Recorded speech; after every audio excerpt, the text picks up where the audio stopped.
So welcome, everybody. I think I am going to go ahead and start for today.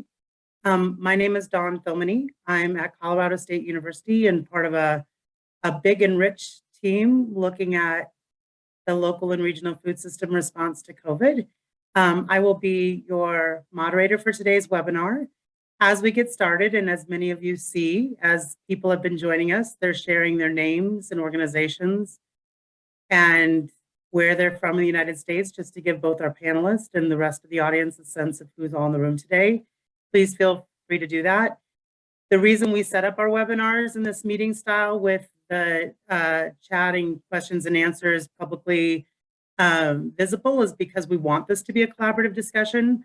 We certainly have a great set of panelists today, but we have found in the past these webinars are just as rich for connecting people across the country and understanding who all is having the same questions, sharing their resources and so forth. And we will capture all of that and share that in a webinar summary for you. So liberally use that chat box as a way to engage our panel and the rest of the audience for sure. Again, my name is Dawn Thomany from Colorado State University, and part of a team made up of primarily people from the USDA Ag Marketing Service, Colorado State, University of Kentucky, but now key partners with University of Maine and the Wallace Center, and then about 3 dozen other organizations that have joined this great collaborative. Long ago, we decided to begin a webinar series to kind of share some of what we were learning working with this great collaborative. And this is our second year of that webinar series. When we made our schedule for the spring, we did not originally have this topic, but when you all registered for our webinar series starting in December, one of the most common things that we heard in that, and we'll talk about this later, was real interest in all the new funding programs that are out there. So we kind of switched gears, and this month, February, we're looking at making lemonade out of local lemons. And we brought together just a really rich panel who you'll be hearing from later to talk about some of the cool multi-sector strategies for leveraging the emergency supply chain funds that have come as a result of COVID, and look at it as opportunities where we all can learn a lot from each other. And again, we have a great set of panelists today spanning everywhere from state departments of agriculture to national food security organizations. We'll be giving more specific introductions to them all later, but know that you're in for a treat of a great set of people with great ideas. Let's give you a little more information about the broader project before we start, and as people keep entering the room. So we're in phase 2 of a project to look at how we can expand the role of local and regional food systems, with COVID kind of being the catalyst for these discussions, where we're trying to document and disseminate some innovative things that happened. But really, in the bigger scheme of things, we're trying to look in the long term for how we just raise the level of collaboration across this sector, make it more visible to a wider set of people who could benefit from it, including policymakers who are trying to formulate plans that are meant to be beneficial to the sector. No one person could do that alone, so we've really brought together, with the leadership of the USDA Ag Marketing Service, a large set of collaborators, kind of run by those of us at 2 universities, University of Kentucky and Colorado State. But as I mentioned, we're really into dozens of partners on that, all which have a very important and significant role. So we're bigger than this webinar series, but this webinar series certainly represents some of what we're learning and trying to share. As we move to the second year of this project, we decided to center our work on a few specific things. First, just increasing the visibility and connectivity of this network of networks. There really isn't a trade association for local and regional food systems, but we find out so many of us face the same challenges, opportunities, are driven by the same mission. So we're really trying to find a way we can use this one event, COVID, to catalyze a better set of collaboration across that sector and move ourselves into the future with that stronger network. One of the products we're putting together is a resiliency playbook. And this is where we're trying to compile all the great ideas, innovations, initiatives, all of you have put together in one place to talk about how you responded to this one event, but with the idea that it probably has lots of lessons for any other event that can come in the future. And then finally, we're finding sometimes it's just hard to know what's going on with the sector because there aren't really a strong set of data and metrics, or we're all using or creating pieces of those puzzle, but we haven't put it all together. So we have a team focused on trying to bring information together. We have a better way to track what is going on in the sector. So we welcome you to learn more about that at our website, which I'll present later.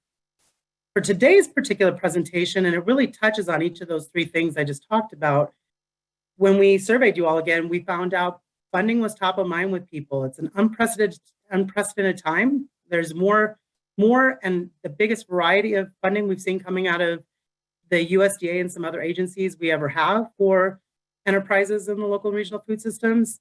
There's been some really cool innovations of how people have been putting those resources on the ground to make big impacts. And we really think it's a great time to be thinking about opportunities well beyond COVID to do bigger and better things in this system. So we challenged our panelists today, who you'll all hear from, to address each of those things a little bit in their comments today. One thing we try to start our webinars with is a little data bite. We've been doing a consumer survey throughout the lifetime of this project and just got our 2021 consumer survey back from the field. And so we wanted to share a couple of things we learned. If any of you joined our webinar series last year, you'll recognize some of these are the exact same trends we were tracking last year. But we talked to about 5,000 households across the country. We first did it last fall, fall 2020. We did it again this fall, 2021. And we asked them about a lot of things. And it's a lot of questions, but the two we kind of focused on today are just the sheer number of people using new markets that weren't using them before this. And we shockingly found about the same thing this year as last year. People are continuing to look at new food market channels as they make their food choices.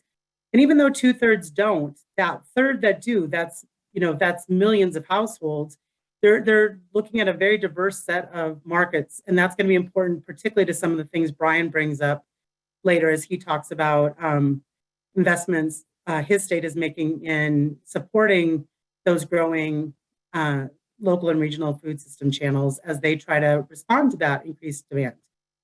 We also asked people about their sources of food, including where they're using food security programs.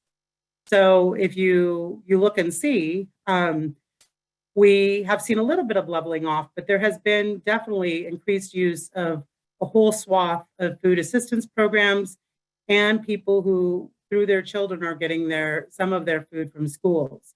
And so that really complements the rest of our panel today of how important some organizations beyond the typical food markets have become in people's food security in this country. So we thought we'd share these with you today, and I think it really sets up the discussion well that these are trends that are very real to our US households, and that's why it's important that we take this opportunity when there's this growth and new interest to talk about new initiatives. So with that, you get a quick hearing from me, and we're going to turn to our speakers who have far more valuable things to share today. We're going to go through each of these speakers and have them kind of introduce themselves, have a few brief comments about, again, some of those top of mind questions you all had about how people are putting funding on the ground, and then leave a lot of time at the end for questions and answers. And so we'll make sure you all get a chance to learn from them even beyond their comments. But before we do that, we wanted to start with a poll today. Hopefully this will work today, but we wanted to give ourselves and the panel a sense of, for those of you in the room, what have your experiences been with funding in the past, or what funding are you interested in? So we have a sense of the group. Is that poll showing for everybody? So if you could go ahead and fill that poll out, and we'll give people a couple of minutes, and then, like I said, we'll show the results to the group and the panelists, and they will have that as extra information about who's in the room and what they're interested in. Okay, great. I got my first vote. People please fill out the poll if you're there, and great, now I'm seeing them come in. You had me nervous that I'd done something wrong. This is kind of a new technology for me. So again, go ahead and respond if you're willing to about either what you've already been successful getting funding for or what you're interested in learning the most about. And in addition to what they'll share with you today as speakers, when we write the webinar summary, if we can add information on those, we will try our best to do so as well. Really good mix of people's interest here. Yeah, and as it says, if you're other and you want to make sure we know, go ahead and hit other, and then over in the chat box, go ahead and give us a little more detail about what you'd like to learn about. About 36 people. Let's try to get to 50. Have a few more responses, and then we'll move on. We're almost there. Great. Okay, so I'm gonna go ahead and end the poll just so we can get moving on, but oh, no, people are coming in, so I'm gonna give you one more minute. And Brian, then you're up next. Can you guys see the results yet or just me? Okay, I'm gonna go ahead and end poll so I can share. Can you all see that now? So as you see, it's a really, first of all, we guessed right on the breadth of programs you'd all be interested in. And there's a few others there, so we'll make sure to go read the chat box. But for you panelists, just know that everything you're going to talk about is very relevant to this group. So let's go ahead and get started. And we're first going to move to Brian Copham. And again, each of these panelists will be introducing themselves with a few short remarks, and you'll have a chance to talk to them in a little bit. Thank you so much, Dawn. Good morning, everybody. I'm Brian Copham. I am new to the Department of Agriculture here in Colorado. Unfortunately, it's written here, I am the Colorado Department of Agricultural Future Loan Program Manager. And I almost always have to have that written somewhere so I can say it properly. And I'm here because the department was awarded $30 million to set up a revolving loan and grant fund for Colorado farmers, ranchers, and food processors. And if Dawn, you could go to the next slide, please. Thank you. In regards to innovation, I think a little bit of background to this, because I don't want to just read from the slide, but Colorado is in a unique position potentially because there was an $800 million budget cut made as a result of COVID, and then the revenue came in. And so the legislature allocated that money for various programs around the state as recovery funds. And the Department of Agriculture did receive 76 million of that. We're incredibly lucky for that. 30 million of which is this revolving loan fund that I'm heading up. With that other 76 million, or that other part of it, we have programs in soil health and grazing lands and drought recovery, and through our Colorado Proud program, building new market channels, et cetera. The thing that I'm most focused on and really interested in regards to this conversation are the impacts of all this money coming into the food system, and how we really think about short-term impacts versus long-term impacts. So one of the things we're looking at is, as you all know, there's more money coming into the food insecurity programs. And that's really an amazing opportunity. The question is, how does that become a long-term building block of our local food system versus a short-term disruptor of our local food system and a distraction of some kind? So that is the piece that I'm focused on the most. We also do in the loan program, I want to just quickly differentiate it from other loan programs for farmers and ranchers, FSA loans or traditional bank loans. The focus area of the loan program that I'm involved in is really underrepresented and under-resourced populations, as well as new farmers. And what that means is that we've got a little more latitude to take risk that traditional banking systems could not, or their financial underwriting doesn't allow for. So we're hoping to really stimulate that part of the economy with this amount of funding that is underutilized because there just hasn't been the financial resources to these growers to really give them a leg up and make them successful. And with that, I think I'd like to turn it back to Dawn, actually. Perfect. Thank you, Brian. And like I said, you'll get a chance to talk to him, but that's a great way to start our conversation. Now we're going to switch to Jill Kidd from the Urban School Food Alliance. Go ahead, Jill. Good morning. I'm Jill Kidd. I'm the Director of Procurement for the Urban School Food Alliance. And the Urban School Food Alliance is an organization of the nation's largest school districts' food service operations. And to be a member, districts need to have more than 50,000 students in enrollment. And at the time this slide was made, we had 17 districts. Now we've just added the 18th. But we serve about 690 million meals a year and are just short of $900 million that is spent on food procurement. And we have three pillars that we represent. Advocacy, we regularly advocate for high quality, nutritious food at no cost to students. Our members share best practices and support each other in situations that only large urban school districts experience.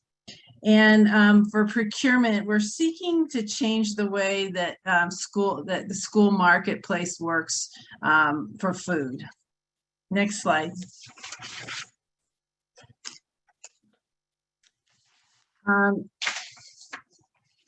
So we're trying to drive the marketplace rather than be subject to it.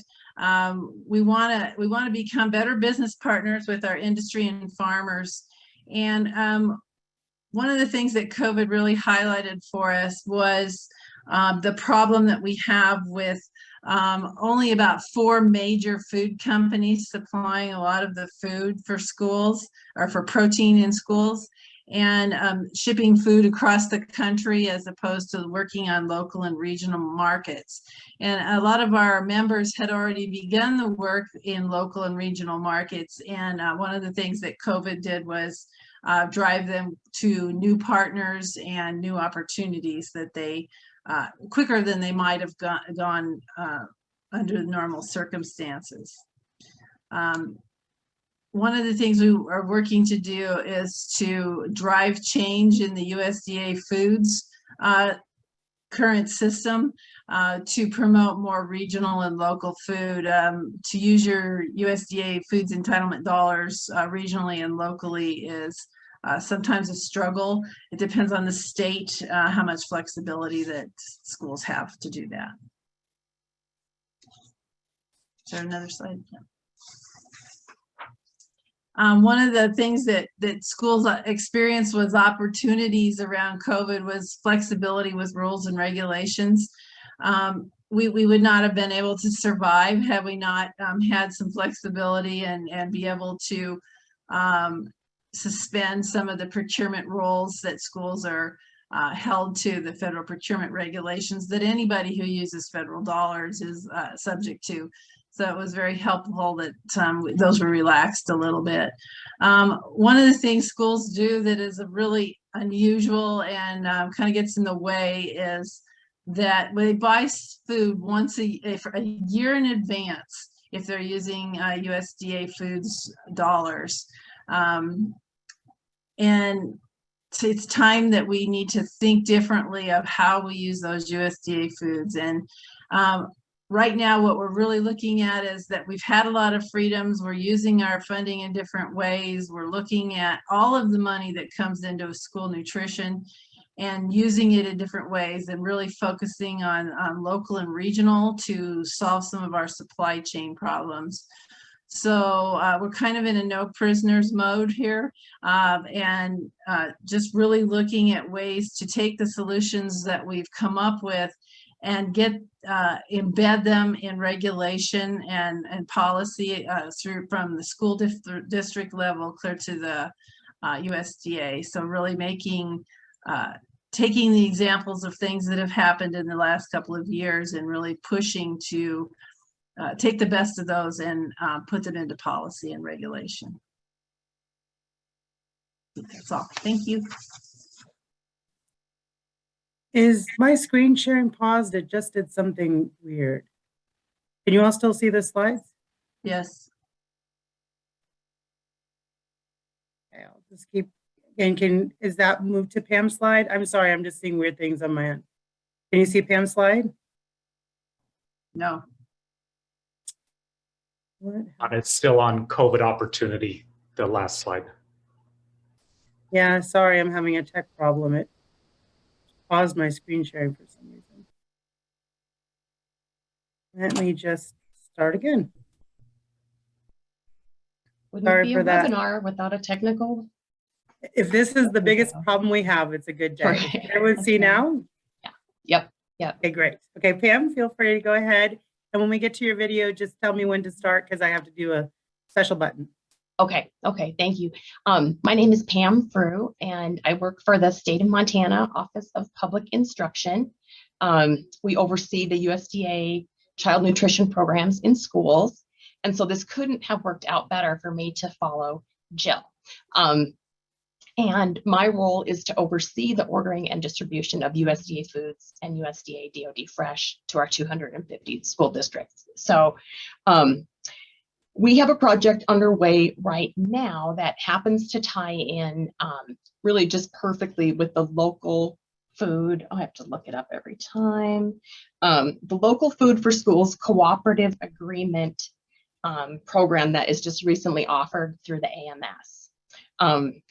We have called the project Montana Marinara, and the next slide just gives a sort of a picture of, there it is. It is a product that was developed by a processor in our state with a recipe specifically aimed at school nutrition programs and the types of crediting and nutrition that are required. And I brought a video that explains the project better than I could. So if we want to go ahead and start that, it will tell you the story. Mission Mountain Food Enterprise Center is one of the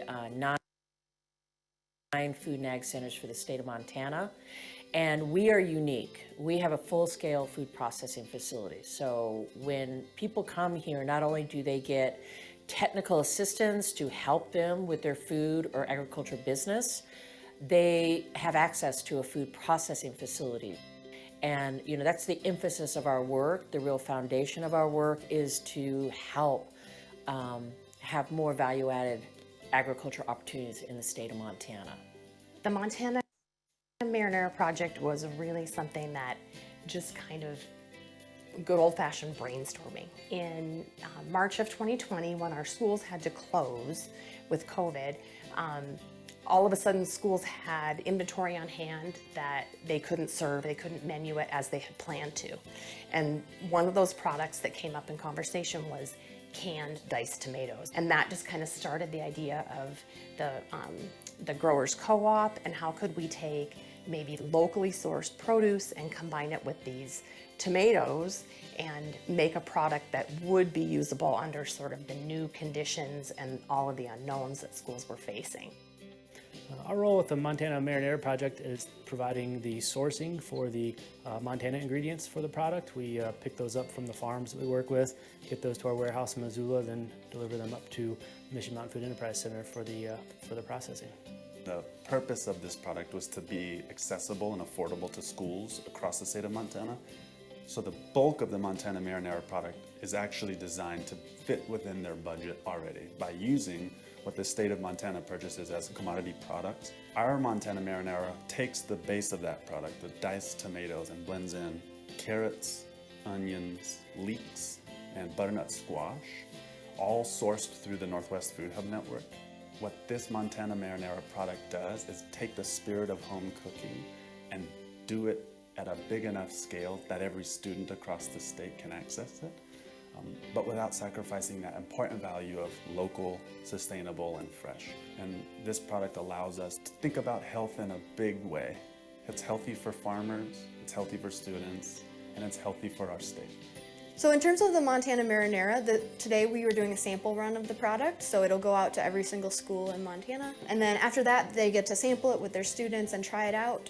They'll have the opportunity to order it, and we'll be able to do a full run of the product, which is going to have a great economic impact and again, be available to every single school here in Montana. And then beyond Montana Marinara, we don't want to just stop there. We want it to go and develop a whole line of farm to school products that can be available for our schools and for broader institutional markets like universities and hospitals and colleges. So we're definitely looking into what other products can be developed with our local produce here in Montana.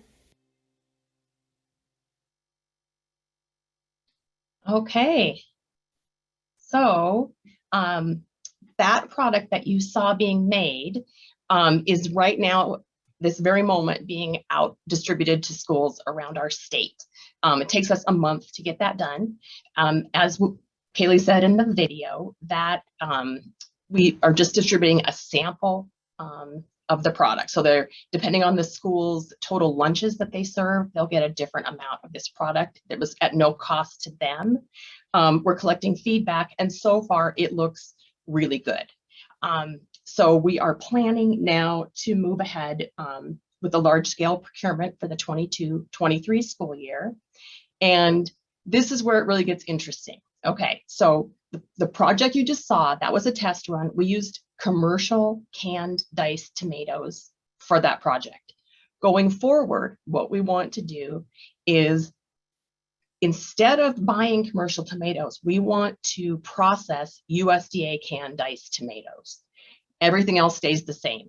The Montana grown produce, the processor stays the same, and then the finished goods. But now we'll have, we'll have a large enough amount that schools can menu it and start to really incorporate it. It's such a versatile product. Now on my notes, I have disclaimer, exclamation point. Okay. I don't want you to think that we just jump up and order a truckload of canned diced tomatoes and send it to Mission Mountain Food and Enterprise Center, because that does not work that way. There's a very specific kind of agreement that has to exist between the state and the processor. And that's what we're learning about right now. It's called an in-state processing agreement. And I can only speak about this as it relates to school nutrition programs. So beyond our program, I'm not sure if or how this is possible. So everything I know only relates to school food at this point. But as you can see, this product does tie in with the recent funding that was announced, the Local Food for Schools cooperative agreements. So we're planning on using that funding. Still a lot of questions around that. And really, there's a whole webinar in here just on in-state processing. So lots to learn. But one of the questions that we were asked to answer is, what innovation have you seen that's now possible because of this new funding? And this is an example of that. And then also, I think you saw how many partners were involved in that video. And knowing that the funding is there allows us to have a conversation where we really don't know where we're going, but we know there's support behind it. So we know if we can all put our knowledge and our understanding together, that there's funding to support what we come up with. So I think that is really one of the most encouraging pieces, is that we can have these conversations and know that we might actually get somewhere with them. So I don't know where I am on my time. I would say the biggest challenge of this has been to meet all the requirements that have to accompany this kind of innovation when you don't really know what they are. There's not like a checklist of here are the challenges. Like the way you find a challenge is when you hit one. So that, that's been a real learning curve. A specific example of that is, for a product like this going to schools, you need what they call a product formulation statement. So having the expertise for a small processor who hasn't had to do this kind of work before, and where do you learn how to do these things that they're not optional. So we have to have a way for people to quickly learn. If they're going to innovate and jump into new markets, they need to know what's required when they get there and who can help them. So I guess I'll end with that, and just double, triple thumbs up to the long-term piece that everyone has mentioned so far. Just setting up these relationships and then letting the individual parties build on them. So yeah. Thanks, Thank Pam. And yeah, you're all hearing a very key underlying theme, which is funding in and of itself is not important, but if funding can bring a set of dreams and vision about what you could do into reality, that's what I think we're really seeing happening now. And to bring that message home, we have our last panelist for today, Maya Price from Feeding America, who is going to bring up some of the interesting things going on now that the federal government and a lot of us for a long time has seen them as a key partner in rethinking some supply chains as well. So I'm going to turn it over to Maya. Yeah, and thank you all so much and good afternoon. Full disclosure, if you hear some background noise, there may be some planes flying around. I'm based in Washington, D.C., so you never know what's happening in D.C.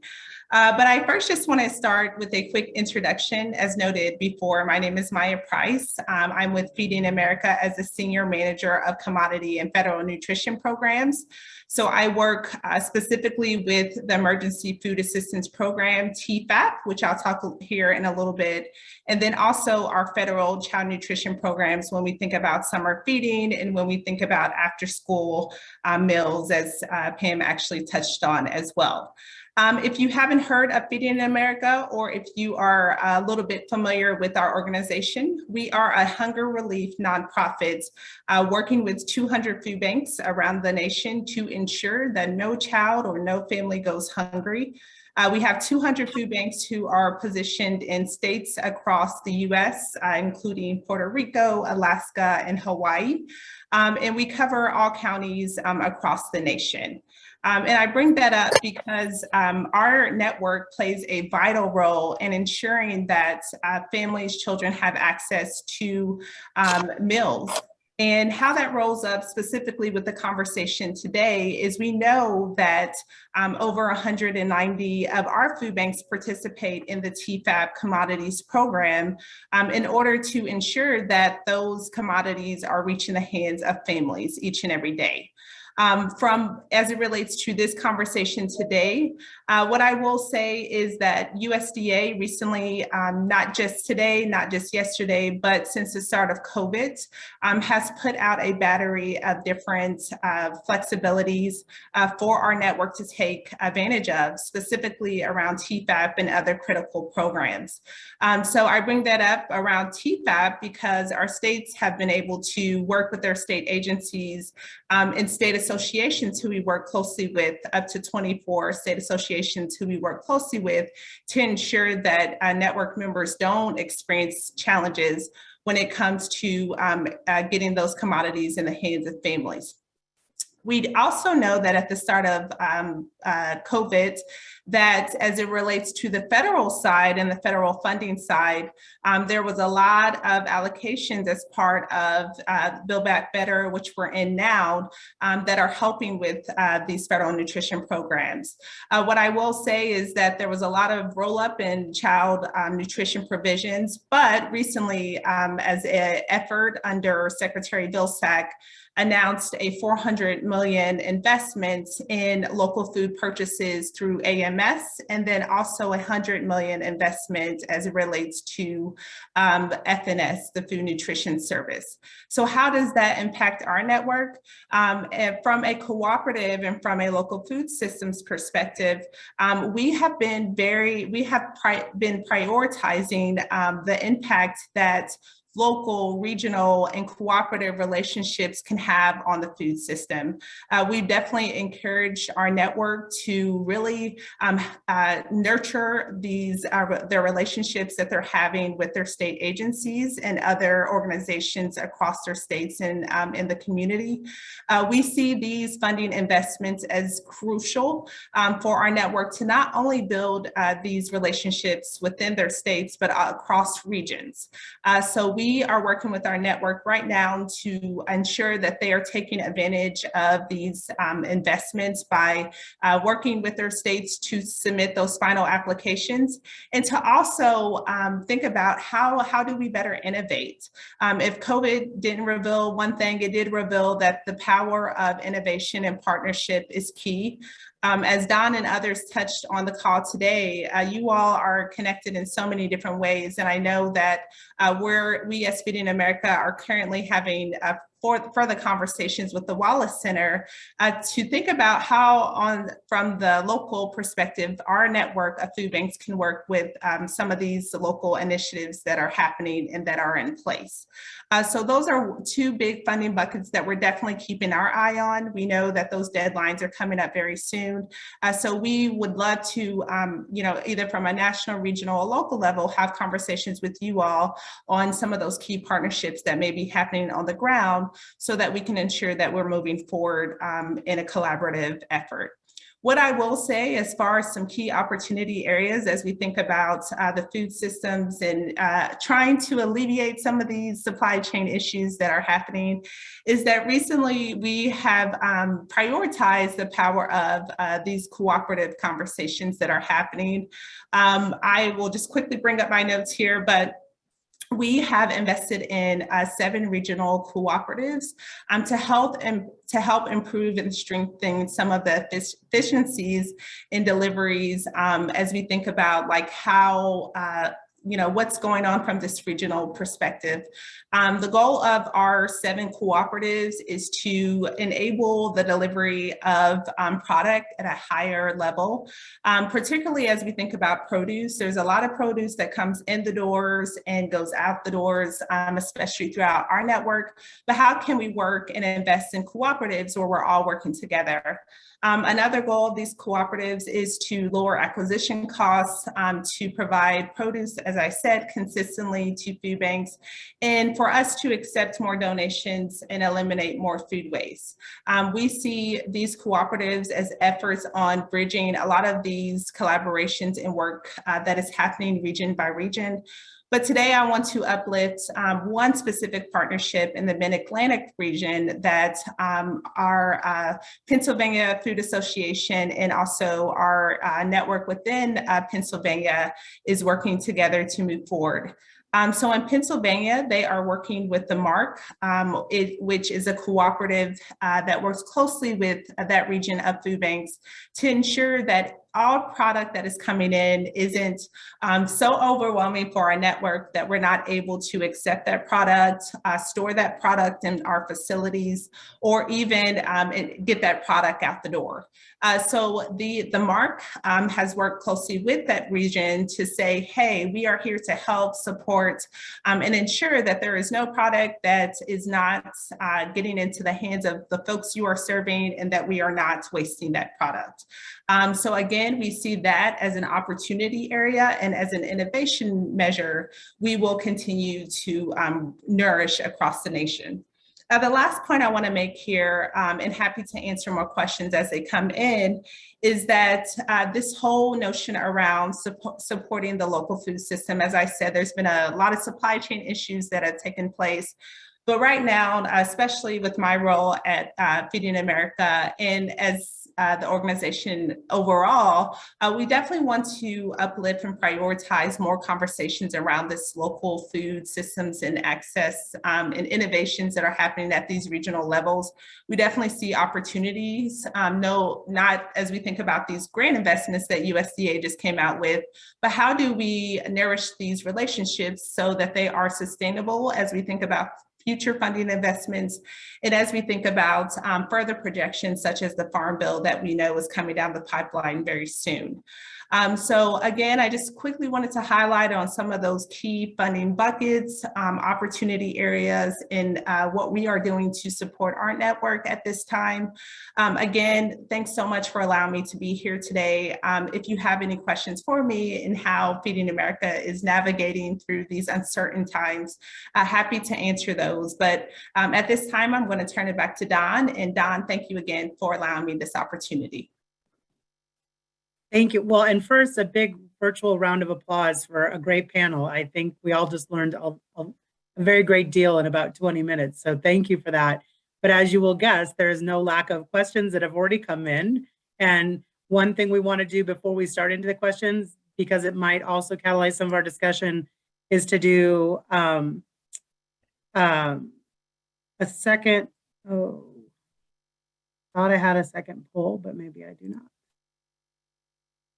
I thought I had another poll, but it is not launching. So we are not going to do another poll, but we wanted, you perhaps can write these things in the chat box instead. If some of you have already started sharing these, if you have any specific challenges that you would really like to look at for our panelists to respond to after you've heard some of their comments, I do know, Maya, I'm just going to put it out there. If you have any place that you can send a link in the chat box to where those 7 cooperatives are located, I know that's going to be a question immediately. But again, my poll doesn't seem to be working, but you'll see what we are going to ask people is, what is your greatest challenges you find in applying, managing, or even just figuring out where these programs are? I think we've already seen a couple of questions in the chat box from people where they've heard discouraging news about how to navigate some of these programs. So Libby, since you've been fielding those questions, I'll let you start compiling it, but I want to give the panelists first any opportunity they need to like bounce off of things they heard the other panelists say that they want to wrap around to, or otherwise we can move directly to questions and answers from the audience.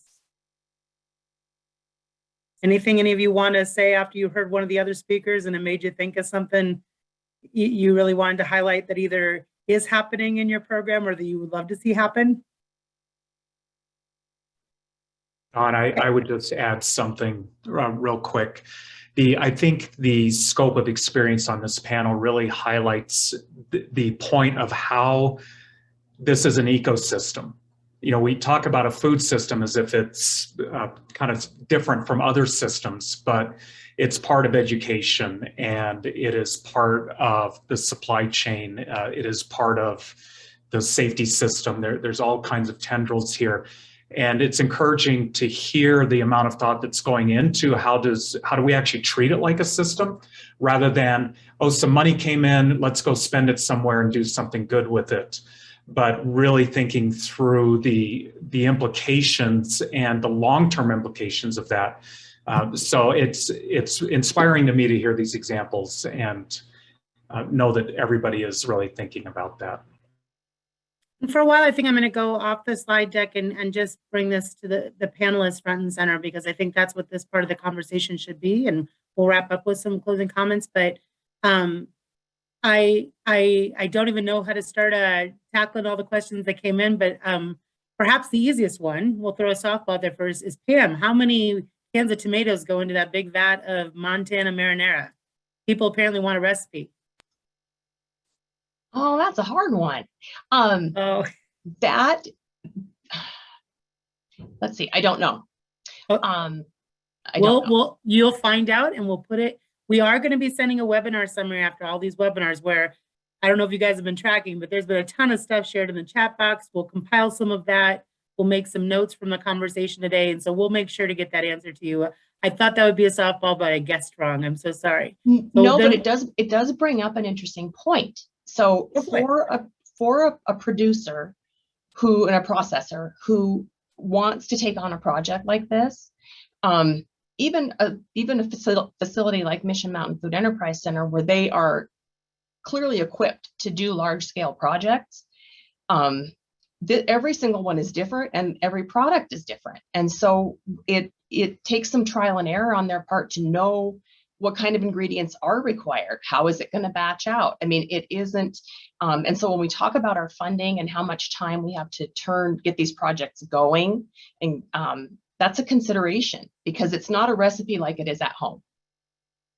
Well, and this might be a good thing for Jill to bounce off, you know, because she talked already about some of the rigidity of being able to actually do creative things like this, you know, because in some cases, obviously the easiest thing is to just buy it already fully processed and just open the cans. But Jill, I don't know if you had any response either about any challenges you see about bringing that value-added processing element into school food buying. And Brian, perhaps you can even comment on this, because before you left Boulder Farmers Market, I know you guys were looking at doing this with the Boulder School District. So maybe we can just have a little conversation now about how great that initiative was, but where there may be some hard navigation of how it doesn't fit the way things have been done historically, but where some of these grant programs can be used to pilot some things to try that out.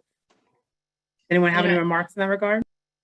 Just like Pam explained, it really does take a whole collaborative group of all the players to be able to make that product work. And I think school districts are way more interested in that than they maybe would have been 5 years ago.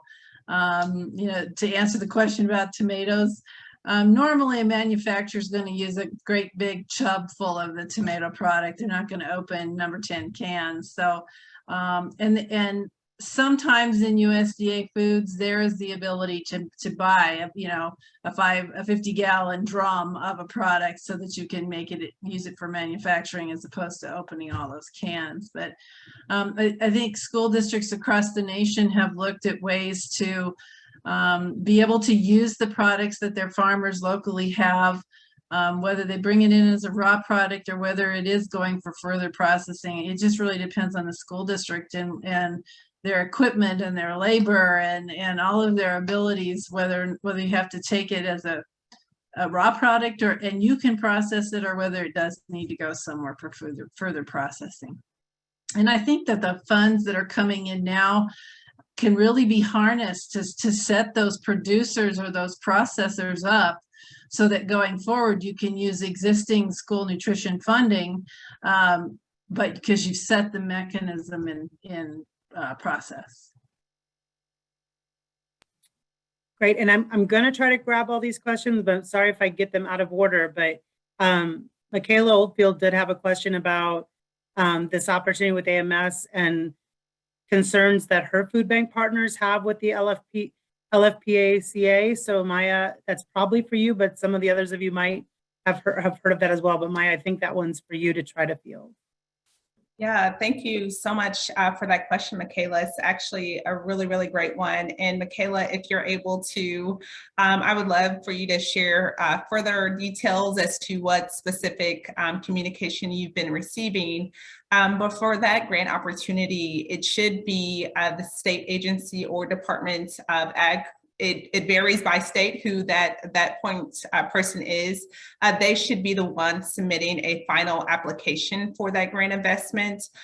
So I know as far as that investment, food banks and other organizations can be, written into that plan as a partner, a collaborator, or a subrecipient. So I know that may look differently across state by state, but you really should be looking towards that state agency or that point person for guidance around that grant.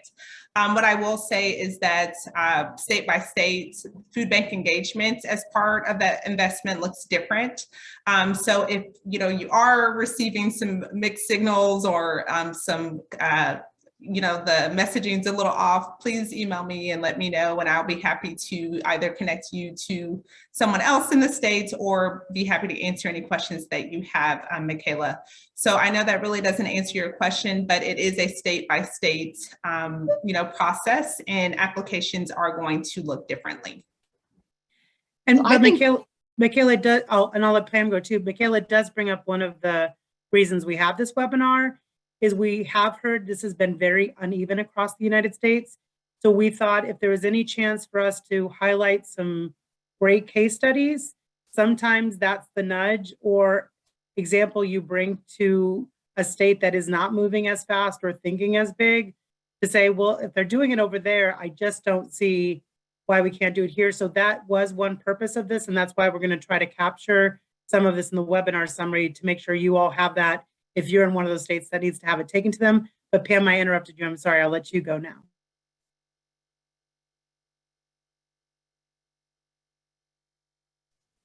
I was going to ask a question. I think that is a really good point about, so are we talking about the local food purchase assistance program? That's the grant program, right? Where it was announced in December. And then I guess my question is, there's one award per state to a lead agency, correct? So some agency has to take the lead in the state. And it's usually either going to be Department of Ag or like your Health and Human Services. And we were in on the conversation. It did not really apply to Office of Public Instruction because those items can't be used in school food service for reimbursable meals. They could be in snack programs, after those kind of things, but not in our programs. Anyway, How would a person find out from a state? Is the USDA collecting that information? Here's the lead agency. I mean, because you could get frustrated right off the bat calling around to 4 different agencies trying to figure out who's in charge. So that would be, I guess, a nice thing to have. And then perhaps is something we as a project could try to compile. Anyone else who wants to remark in the comment box, but we have also found in our state, it's try to be the go-getters we try to be, that there was even a little pushback about boundaries, about what was appropriate for outside people to be coming to agencies with as a request, because, you know, and this is being completely empathetic to the fact so many agencies have had such a workload burden and new things to learn over the last 2 years that I think there's just some wear and tear on people's psyches and one more new thing coming at them. But I think the more that could be laid out as a roadmap. I know, Pam, you said there is no roadmap and you just hit a challenge when you hit it. If there's any place a roadmap could be laid out, perhaps, Maya, that's for your organization to do, just so it could catalyze a conversation that doesn't look quite so Herculean as this is a whole new thing, I don't know what to do. And I missed a couple questions, but we'll stay on this topic and then get back to some others. But Kate, if you want to unmute and ask this yourself, otherwise I can do it on your behalf. It sounds like Kate is actually already doing some of that compilation, so perhaps we need to get in touch with them and share it with the group. But Maya, do you have anything else to add about what your organization is doing? Okay. Yes, I do. And thank you so much, Pam and Don, for that. So our organization is working with our state associations and also each of the members in our network to glean and collect practices and also their applications. So we are doing that for both the FNS side as we think about the TFAP and resiliency grant opportunity that is due February 18th. And we're also doing that on the AMS side. So we are supporting our network through gleaning that information, Don, as you said, and those applications. And then we have recently just had a call with AMS and FNS to really break down the purpose and mission of these grants. And I do have the recording from that call, so I'm happy to share out that call with this group if that would be valuable to you all. But on that call, what was great is that USDA was able to answer some of these critical questions. So one is, how is AMS defining underserved growers and producers? They were able to kind of clarify their definition around that. They were able to kind of answer some of these questions as to what is a subrecipient versus a collaborator versus someone else. And FNS was able to do that on their side as well. So we are actively engaging in that effort to support our network. We've engaged with USDA, sending them questions that have been coming up from our network so that we can get some clarification around those efforts. So again, happy to share a little bit more in detail, but happy to also share that recording with you all too. Well, and perhaps this is a bit of a shift. And Steve, maybe you're best to ask this question, but there was at least a couple questions about the role of auctions. So Brian, you could take this from the perspective of where does the government see investments in those intermediators or coordinators or those marketplaces that are simply matching buyers and sellers but aren't physically creating the product themselves, and where we support those. And then from those of you who are in the buying side, you know, how formal or informal or innovative groups are you working with to buy? We heard about cooperatives for sure hopping up in there. But I guess let's make that auction question a bigger thing about how creative and innovative can the coordination roles be that are putting buyers and sellers in the same place? And Brian, is there an appetite from at least your state to fund those people as much as we're funding people who actually create products?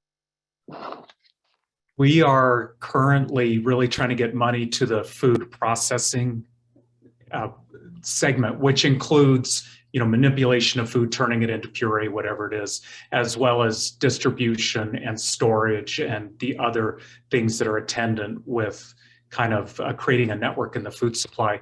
I think everybody on this call is probably familiar with the idea that there's the missing middle in processing, and that's key in order to, like with Pam's program, Jill made the point about, not a lot of people are going to open up individual cans, and I understand why they did in the case of using the goods that the Montana Marinara project did. But ideally, you're getting, 20-gallon containers of puree that the farmers can run through to make it easier for these centers to use. So there's a lot of appetite in our state to try to figure out that missing middle. And the other piece of it, and Steve mentioned this in his comment, this idea of what I consider just contract growing. So we're hoping that the money that will be put into this, and Colorado's looking at about 25 million possible dollars flooding into the school supply chain and the food access supply chain. I'm not aware of $25 million worth of produce that gets thrown away every year. So either that's produce and meat and eggs that's going to come from another channel and go into these because the pricing is more attractive while this program is funded, or we figure out how to use that funding to actually increase the cultivation in the state and then understand how to keep that sustainable.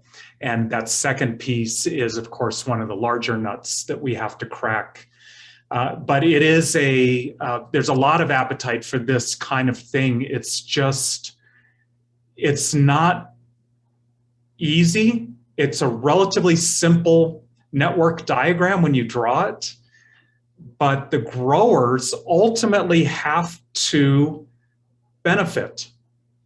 And one of the challenges, I'll just make the pitch, one of the challenges we have is that the agricultural system is an economic system that does not necessarily pay for the true cost of growing food. So these programs that supplement that try to make up for it. But once that program goes away, the cost of growing food hasn't necessarily decreased. So it's one of those things that if people have ideas, I'd love to hear them, because we're really working hard to understand how to increase the stability and the size of the local food system.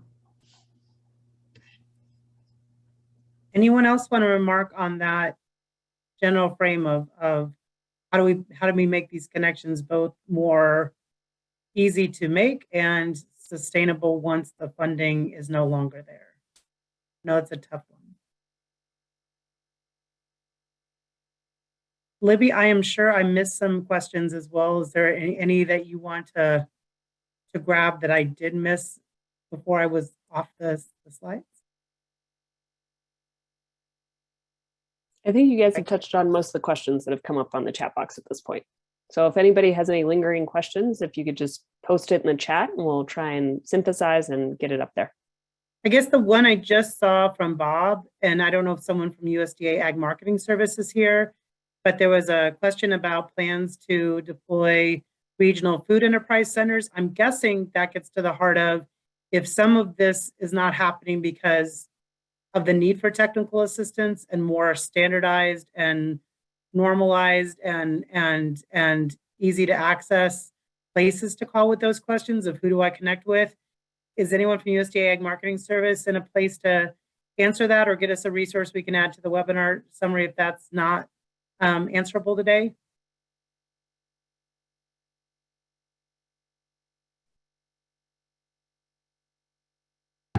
We'll get something to add to the summary done. We'll make a note of that. Yeah. Thank you for that. And any other questions? We definitely have gotten some agreement in the chat box that this long-term sustainability of anything that's actually initially spearheaded with grant funding is of concern. But I think way back, and Meter also mentioned that sometimes these tasks don't even need really big buyers and sellers or big communities. It just needs people with vision and some willingness to go outside the lines and try something new. So I guess that would be an interesting thing to say.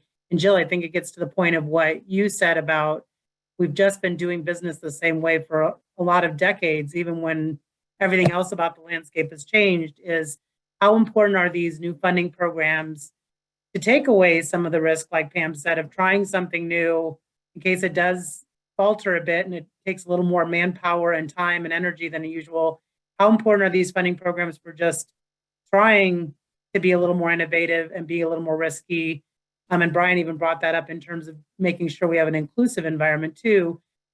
Where do you all see, or would you give guidance to policymakers framing these about priorities that should be given to people who are trying new things and trying to do business a new way instead of just continuing to grab everything and push it into the old boxes of how we've done procurement and buying and selling in this space? Because I think that's always been local and regional food systems challenges.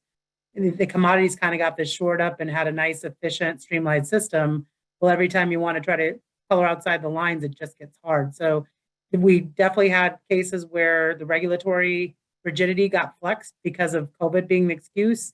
How much are people pushing on, well, we tried that and it worked really well, so maybe we should just not have that regulatory rigidity to start with. So do you all want to remark a little bit on that? Because I think you've all touched on it indirectly already.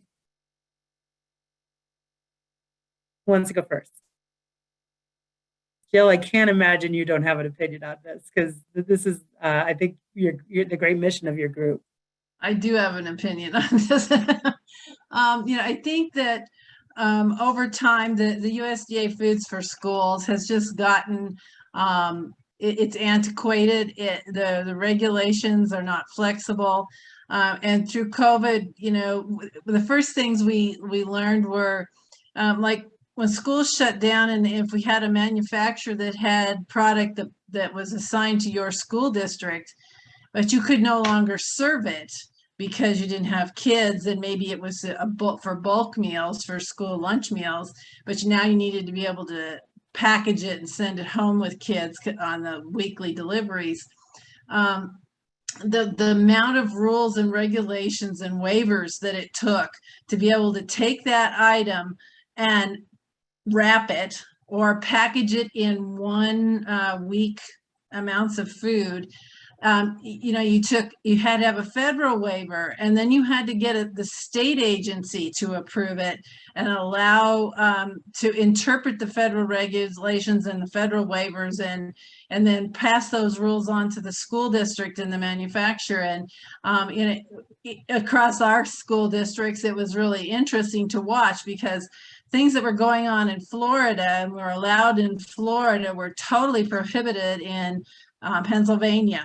And so it really showed a highlight on some of the layers and layers of regulations that just have come, not with school meals, but just the commodity part of school meals. And I think it's a real push right now to say, we need, rather than snapping back to the old system, let's take what we learned. Let's be more flexible. Let's take the existing funding that's there and take away the non-value added costs in that system, and to really push forward from here and utilize those funds still, and find ways that local and regional producers can actually access those funds that are mostly going to the really large national manufacturers at this point. Great. Anyone have anything to add on to that from their spaces? Where you're seeing some discussions about some of the procurement rules or processes or platforms being updated or refined? Maya? Yeah, I just definitely thinking about since the start of COVID, kind of going back to these flexibilities that states could take advantage of around TFAP. And I know for our network, many states have taken advantage of those flexibilities, whether considering alternative ways for distribution, whether, taking away the signature piece. So I think that what we've been able to do is collect some of those practices that have taken place state by state. And what we've seen is not only an increase in new agency capacities and partnerships, But we've also seen some other kind of innovative measures that network members have taken, whether working with their local movie theater to distribute out of their parking lots, whether working with school systems, especially when schools were closed or had limited capacity to operate. So we've been able to really glean some of those practices from the network. And to this day, states do have the ability to continue to take advantage of these flexibilities, which we're continuing to encourage, especially given where we are, and then also the bigger picture as we think about some of those supply chains disruptions. Yeah, so that's what I wanted to add specifically around the flexibilities. Perfect. And this gets very specific, but Jody did ask about if either probably this is a Pam or a Jill question. Are you familiar with school district food suppliers banning food not provided by them in the cafeterias? So that almost sounds like a non-compete clause of some sort, but have either of you heard of that, or know if there's a way to address that if some of the innovations are coming alongside a school program and offering, I'm guessing that's alternative or additional options for students? Now we can sure try to find an answer to that for you, Jody, before we send out the summary. Yeah,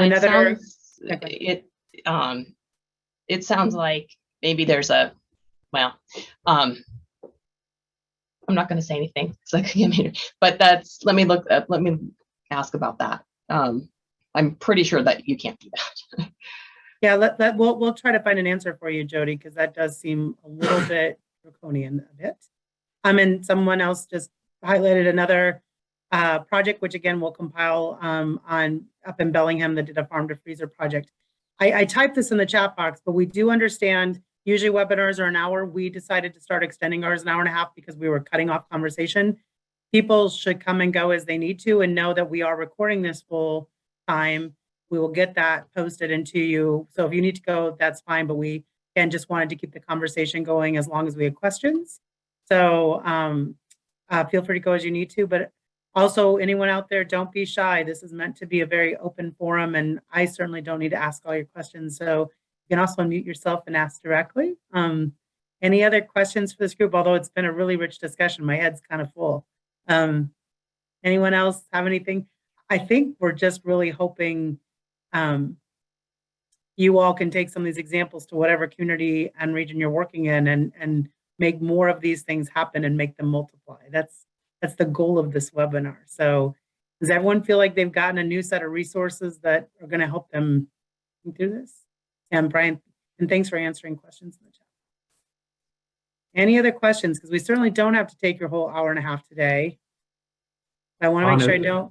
Yeah, go ahead. I'm sorry, if I may, I just wanted to speak to kind of the larger umbrella of this entire process of money coming in. I'm new to the state, so it's all like amazing magic to me how it happens. But even in the short time here, I've really seen the challenges with money coming down, and all of the departments here have budgets that are funded typically through legislation. They don't have an R&D fund. They don't have a prototyping fund. So these programs come down, and the question is, who has the bandwidth to write this application? Who has the bandwidth? And we're talking like who, one person, not which team. Like which person out of this 1,000-person agency has the bandwidth to figure out what this is going to look like, to make the calls to the other agencies, and who's on that other agency side is going to have the bandwidth to take that call and set up a meeting. And it's really an inflexible structure. I think it's intended to be inflexible because of public spending concerns. So one of the things that really occurs to me is the challenge of how do you provoke an agency to take a lead? How do we as citizens provoke an agency to take a lead? And is that something we can do? So if you have organizations, who's your contact to say, hey, look, we got to get on it and let's make it happen. And then the next question that I've had in this new role for me is, how much do we lead versus facilitate or coordinate, because there's not a lot of goodwill towards government interfering in free market economies. And when we go around, I mean, the fast way to get it done is to say, you three are going to sell product to them. But that is an interruption in the free market economy, because now government is doling out contracts. So it's a lot of balancing. And I would encourage that everybody here who wants to make sure that their, for instance, their LFPA program really has the impact that you want. Reach out to your agency, see if they're doing it, and maybe even be able to offer some frameworks, because chances are that person that you've got on the phone, they haven't even had a chance to think about it, and kind of get them started.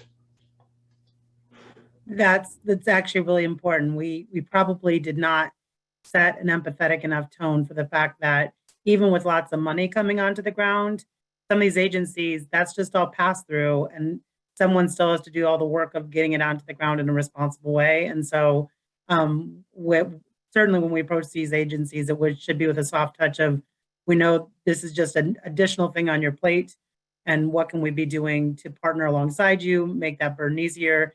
We certainly try to do that with you at Colorado Department of Ag as a CSU as a partner and stuff, but that's because we have a long-term partnership. But I think that probably should be one of the take-home messages for the day is everybody has had unprecedented work stress, anxiety, workload the last 2 years in this space. And this is great and exciting opportunities, but it also is, when it comes down to it, additional work for someone. And like you said, Ryan, it goes down to what person is going to do that. And we just need to make sure we're partnering with them rather than critiquing that they're not doing it quite right. So thank you for reminding us of that. That was important. Ooh, I'd like to add on to that too, from the state agency standpoint. And the other piece of it is, like, at least for the supply chain assistance funds for schools, any money that's coming through the state for that still needs to go through our standard procurement procedures. So, and like for me in my role, that's not something that I do a lot. I did a trucking procurement. I've done, but it's new to me. So it's not so much that I'm unwilling to do it. It's that I don't really know exactly how to do it. And then you have a lot, I can find that out, but you have a lot of moving pieces too, because you have to have a cost estimate before you can put it, enter that into your calculations. You have to have these different agreements in place. Well, a supplier might not want to go to the trouble of putting an agreement into place if they don't even know if they're going to have a competitive bid. So you have kind of this circle that's new. And I think maybe as we start to nail things down within it, if there's a way we could share that, like, we get our sauce procurement done, we end up, getting the funding the way we think it's going to work when that becomes available. And then it actually works, that would be like maybe a baseline that could be shared, or, and we could just continually share information for what works in terms of procurement. So it isn't so hard to do. Pam, I just want to add to that real quickly. So we're collaborating with the Department of Human Services on the LFP. I always get the letters mixed up, but that program. And one of the things, so what we would love to do is, like to Steve's point, is contract with growers, increase their cultivation, give them a road to a larger market. And the issue is, well, that also puts growers at risk. If they have a hailstorm and they're growing 5 acres of carrots for this program and it wipes out all their crop, what happens then? Because people aren't a big fan of public funds going to pay for things that weren't received. So we're thinking about, okay, is there a self-insuring program? Well, can the funds be used for a self-insurance program? Probably not. And also, giving the gift of planting 5 extra acres sounds like a gift, unless you have to actually buy the seed, get the extra labor, get the water to plant 5 extra acres. There's real cost in those inputs. So we've been talking through, can we pay part of that contract up front so that the grower doesn't have to front that money. And now we're in discussions with state procurement. Like, is that even allowed in state procurement? It's the states, these agencies are big and bureaucracies are a necessary evil of running a large enterprise, but they do get very challenging. And, I think this is where Jill's comments resonate of there does need to be a procurement process. I don't think anyone doubts that. That at a time where we already had to flex so many things, is it a good time to rethink it? If, to your point, Pam, we could make it any easier to navigate, update some of those platforms and systems. Because, again, to Brian's point, there's never going to be someone nudging a government to update one of their processes. But it just seems like we're at a time where that kind of already had to be rethought. So it seems like it's a good time. But yeah, again, putting that workload on top of what someone's already looking at right now, because it is going to be someone who has to do that. But the more examples you all can share from across the country of what your state or your agency did, it's a roadmap for someone so that work doesn't have to look so hard to refine and update that. So that's what we're really hoping happens from this network we're trying to build, where some of those case studies and best practices get across the system better. And we're certainly not the only project working on that. There's a lot of good efforts there. So that's what we're hoping just keeps happening over these couple of years, where people are trying things, and it's a great example to share where another state or agency or organization is doing it. So, and thank you for all of you who've been willing to share those resources in the chat box. I think we can compile those all. Let us, looking at the clock, just put out if there's one more question, I think we can field it, or otherwise we certainly can wrap the day. It's been a great discussion. Any one last question before we wrap today from anyone? Don't be shy. I think everyone's just sitting there noodling what they're going to do next in their neighborhood to go get this going. So as I think Deb said, like, we just need to start doing, quit talking and getting everyone at the table and just do. So that's a great challenge for us all. So with that, let me just make a couple remaining remarks as we wrap up. This is a webinar series that changes by topic every month. And next month is going to be talking about how we get better data to evaluate what we're doing and how impactful we're being in March. And then in April, we'll be looking a little bit more at consumer trends, similar to that data bite that we shared at the start. So put those on your calendar. But again, when you register for this webinar, get assured you'll be reminded of all of those in case you can and do want to attend. In addition to this webinar series, this project has brought the needs of the local and regional food system to enough light that we're now becoming a regular part of the broad USDA Agricultural Outlook Forum, which used to be an event you had to go to DC to attend, but for the last couple of years, they took it virtually, and I think that's going to be permanent. We invite you, using the link at the bottom of the slide, to register. It's completely free to go. It's all virtual, so you can watch it from the comfort of your own home or office. And we have one session. It's actually a 2-day event, so 24th and 25th. But one of those particular sessions is focused on some of the work and partners of this group that you can see highlighted here. I won't read that all for you. So we encourage you to attend that if you're finding these conversations to be helpful. And again, that's outside of this webinar series, but going to have a very similar tone and type of panel Q&A. So we encourage you to register and attend that if that time is free on your schedule. And again, in addition to this webinar, anything we've talked about that might be one of the partners or resources we have are at our website. So we encourage you to bookmark that and go there if you're ever looking for information, including when we do get this webinar summary done. We'll be sending you a link to that again of where both this. So I think we'll have for sure this whole webinar posted as a recording, a summary of it if you just want a quick couple-page synopsis of highlights and the resources shared. But also we'll make sure Pam's shorter video that was embedded in the slides that is there as well. So we encourage you to attend that. With that, can we have one last virtual round of applause for our wonderful panelists? We were so thrilled we got a yes from all of our first choices, and they did not disappoint. Lots of knowledge and wisdom in that set of panelists. So we so appreciate you. We couldn't do events like this without you all. And we thank you all for joining us today. and for sharing so openly in the chat box your ideas, your opinions, your resources, and what's going on in your communities. This is exactly the kind of networking we want to go. And with that, I'll end our webinar for today. Thank you, everybody, for coming. Thank you.